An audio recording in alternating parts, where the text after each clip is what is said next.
A Connecticut Yankee in King Arthur's Court by Mark Twain, Chapter 40, 3 years later.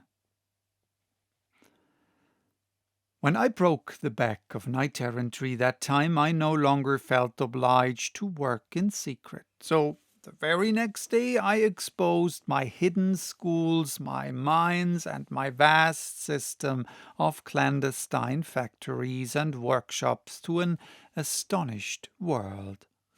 That is to say, I exposed the 19th century to the inspection of the 6th. Well, it is always a good plan to follow up an advantage promptly. The knights were temporarily down, but if I would keep them so, I must just simply paralyze them. Nothing short of that would answer. You see, I was bluffing that last time in the field. It would be natural for them to work around to that conclusion if I gave them a chance, so I must not give them time. And I didn't. I renewed the challenge, engraved it on brass, posted it up where any priest could read it to them, and also kept it standing in the advertising columns of the paper. I not only renewed it, but added to its proportions. I said, name the day, and I would take 50 assistants and stand up against the massed chivalry of the whole earth and destroy it. I was not bluffing this time. I meant what I said. I could do what I promised. There wasn't any way to misunderstand the language of that challenge. Even the dullest of the chivalry perceived that this was a plain case of put up or shut up. They were wise and did the latter. In all the next 3 years, they gave me no trouble worth mentioning. Consider the 3 years spared. Now look around on England, a happy and prosperous country, and strangely altered, schools everywhere, and several colleges, a number of pretty good newspapers. Even authorship was taking a start. Sir Dinadan, the humorist, was first in the field with a volume of grey-headed jokes which I had been familiar with during 13 centuries. If he had left out that old rancid one about the lecturer, I wouldn't have said anything. But I couldn't stand that one. I suppressed the book and hanged the author. Slavery was dead and gone. All men were equal before the law. Taxation had been equalized. The telegraph, the telephone, the phonograph, the typewriter, the sewing machine, and all the 1,000 willing and handy servants of steam and electricity were working their way into favor. We had a steamboat or two on the Thames. We had steam warships and the beginnings of a steam commercial marine. I was getting ready to send out an expedition to discover America.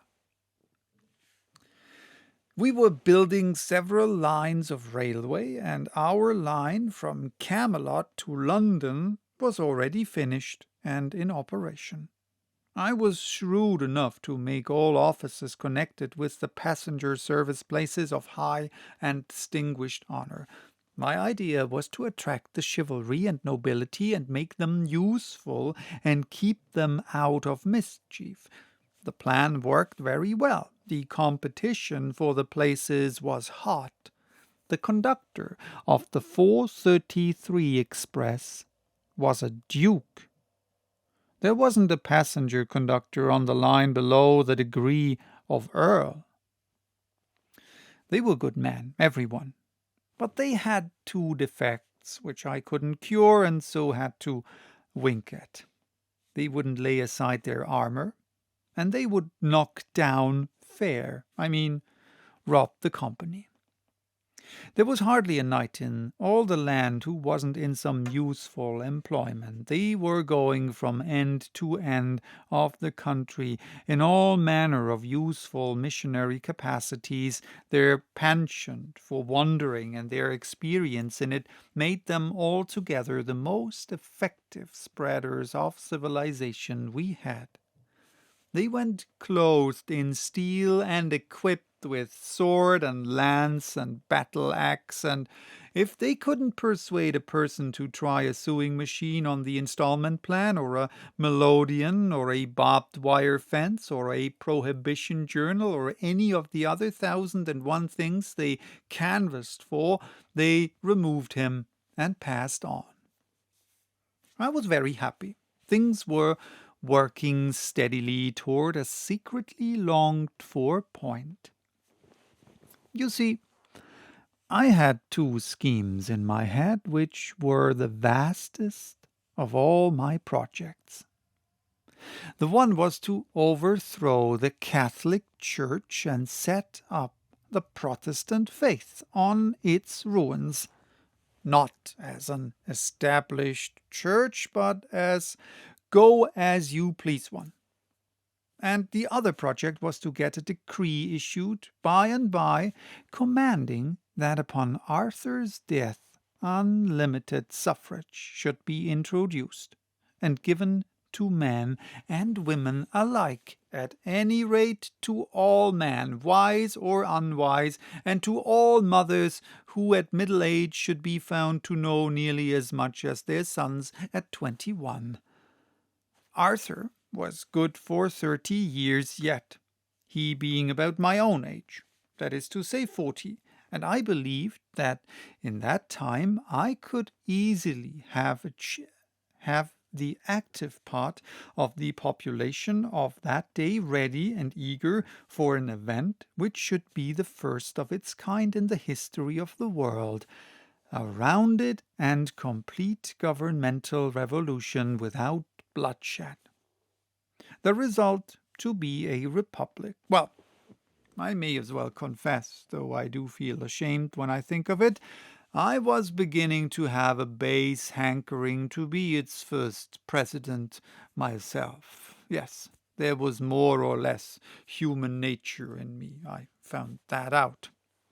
Clarence was with me as concerned the revolution, but in a modified way. His idea was a republic without privileged orders, but with a hereditary royal family at the head of it instead of an elective chief magistrate. He believed that no nation that had ever known the joy of worshipping a royal family could ever be robbed of it and not fade away and die of melancholy. I urged that kings were dangerous. He said, "Then have cats." He was sure that a royal family of cats would answer every purpose.